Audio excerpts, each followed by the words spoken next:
სტიქიასა და მის შედეგებს ებრძვიან შავი ზღვისპირეთში, კერძოდ აჭარასა და სამეგრელოში, სადაც შტორმმა ინფრასტრუქტურა და მოსახლეობის კუთვნილი ნაკვეთები თუ ნაგებობები დააზიანა. სახელმწიფო რწმუნებული სამეგრელო ზემოსვანეთის მხარეში გიორგი გუგუჩია ჩაგვერთვება ახლა პირდაპირ ეთერში. მოგესალმებით ბატონო გიორგი, გმადლობთ გადაცემაში მონაწილეობისთვის.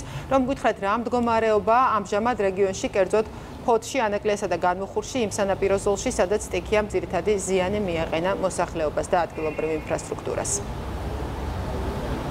მოგესალმებით ნათია, მოგესალმებით თქვენს მაყურებლებს.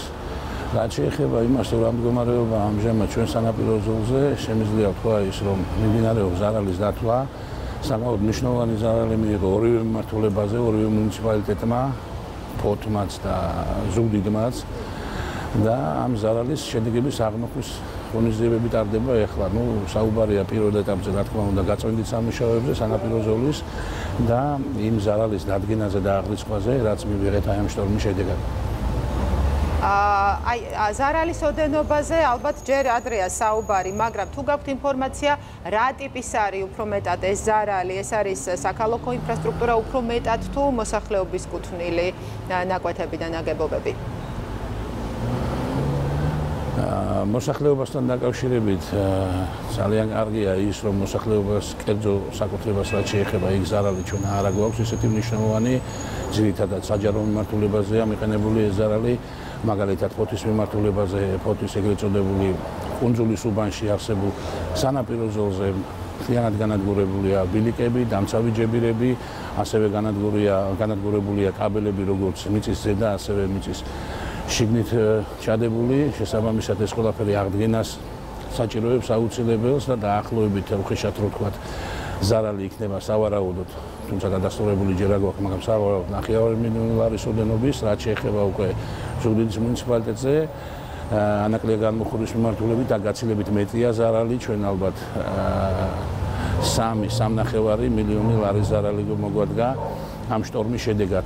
განადგურებულია ზღვაის სასასვლელი ბილიკები, სანაპირო ზოლზე მოწყობილი საშხაპეები, განათების სისტემები, აქაც ასევე კაბელები დაზიანებული მიწისქვეშა და მიწის ზედა.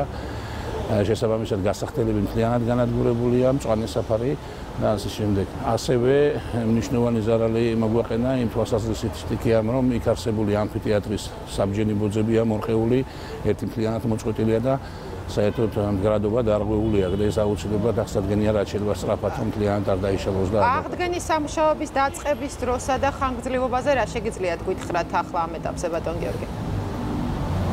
ამ ეტაპზე ნამდვილად ვერაფერს გეტყვით, ჯერ კიდევ ზუსტება ეს ყველაფერი და შესაბამისად რა თქმა უნდა მე უნდა აისახოს თანხაში და ეს ის თანხა, რომელსაც მუნიციპალიტეტი თავისთავად ცხადია ვერ გაწდება, მაგრამ ამ შემთხვევაშიც როგორც სხვა დანარჩენ შემთხვევებშიც ცენტრალური ხელისუფლება რა თქმა უნდა მხარს დაგვიჭერს და მაქსიმალურად ჩაერთვება აღდგენის სამუშაოებში, რომლებიც ფიქრობ რომ ძალიან მალე დაიწყება.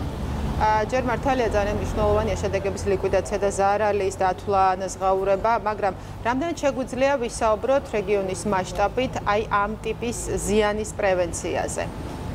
სტიქიის პრევენციას ბუნებრივია ვერ მოვახდენთ. პრევენცია ნამდვილად ცოტა ძნელია სტიქიის პრევენციის მოხდენა, თუმცა მაგალითად აი ფოთის მაგალითზე შემიძლია ვთქვა, რომ იგივე ზუგდიდის მუნიციპალიტეტის მაგალითზე, რომ წინასწარ ჩვენ მაქსიმალურად მობილიზებული ჰქონდა ყველა კერძო კონტრაქტორი, ასევე მუნიციპალური ტექნიკა და ფოთში ამან მაგალითად ძალიან კარგად იმუშავა, იმიტომ რომ თქვენ გექნებათ ალბათ კადრები ნანახი, სადაც დამცავ ჯებირს კედელს არღვევს და გადმოანგრევს ზღვის ტალღები და შესაბამისად ხისიერად ჩაერთო ეს ტექნიკა.